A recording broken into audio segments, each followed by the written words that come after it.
नवरात्रों पर उसकी बात कर लेते हैं। गुप्त नवरात्रों पर भी क्या कन्या पूजन होता है?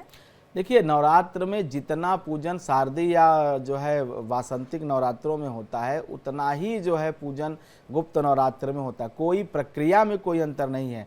जैसे आप कलश बैठाती हैं, जैसे आप कन्या पूजन करते हैं, जैसे आप डेली एक दीपक जलाते हैं, भोग लगाते हैं, सब प्रक्रिया वही होती है। मैंने कहा ना कि दो प्रगट हैं, दो गुप्त है।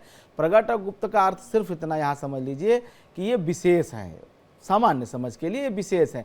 क्योंकि शारदीय नवरात्र आप देखती हैं जो अक्टूबर में पड़ते हैं, वो तो पूरा हिंदुस्तान मनाता है। पूरे सनातन धर्मावलंबी धरती के जिस भी कोने स्थान, जिस भी देश जगह पे हैं, वो मनाते हैं, सब मनाते हैं। उसके बारे में सब जानते हैं और सबको सहजता से मालूम भी होता है। सब पूछते रहते हैं कि नवरात्र कब शुरू हो रहे हैं।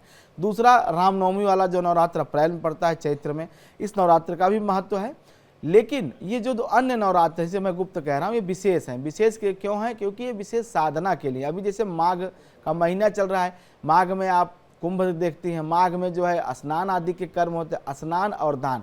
क्योंकि मकर इसी में पड़ता है, मकर संक्रांति जो होती है, बसंत पंचमी इसी में पड़ती है। तो कुल मिलाकर के सारे नियम प्रक्रिया, जैसे पहले दिन से लेकर के 9वें दिन तक जो है नवरात्र में पूजन होता है शारदीय, उसी तरह से इस नवरात्र में भी होगा।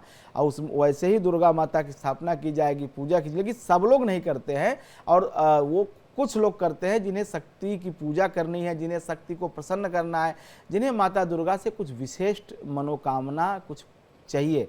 खास करके ऐसे कुल परिवार में आराधना होती है जो शाक्त उपासक होते हैं, जो शक्ति के मंत्रों से दीक्षित हैं, जिन्होंने शाक्त पंथ में दीक्षा ले रखी है, वो जरूर जो है गुप्त नवरात्र पूजा करते हैं, माता दुर्गा की स्थापना करते हैं। नियमित 9 दिन पूरे व्रत अनुष्ठान पूर्वक जो है संकल्प लेकर के नियमित यज्ञ के जैसे ये व्रत करते हैं। तो गुप्त नवरात्र वैसे ही है जैसे प्रगट नवरात्र है, शारदीय या चैत्र के नवरात्र, लेकिन कम लोग करते हैं। और रही बात कन्या पूजन की, तो जैसे उस नवरात्रों में अष्टमी नवमी कन्या पूजन किया जाता है, ठीक उसी प्रकार से इस गुप्त नवरात्र में भी जो है कन्या पूजन होता है। आप देखेंगे जो भी शक्ति के स्थान हैं, जहाँ पे माता शक्ति के जो अंग गिरे हुए हैं, जो शक्तिपीठ है हिंदुस्तान में, उन शक्तिपीठों में इन गुप्त नवरात्रों में भीड़ बढ़ जाती है, आवाजाही बढ़ जाती है, भक्त जो है दर्शन करने भी अधिक जाते हैं। और वहाँ पे कन्या पूजन, यज्ञ, आहुति, ये सब होने शुरू हो जाते हैं।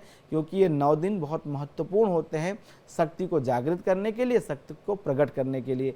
तो इसलिए कोई भेद नहीं है, भेद सिर्फ हमारी ज़रूरत का है, भेद सिर्फ हमारी जो है उपलब्धता का है, हमारे समय का है। बाकी शक्ति को प्रसन्न करने का जितना महत्व उन नवरात्रों में है जो प्रकट है, उतना ही महत्व इस नवरात्र का भी है।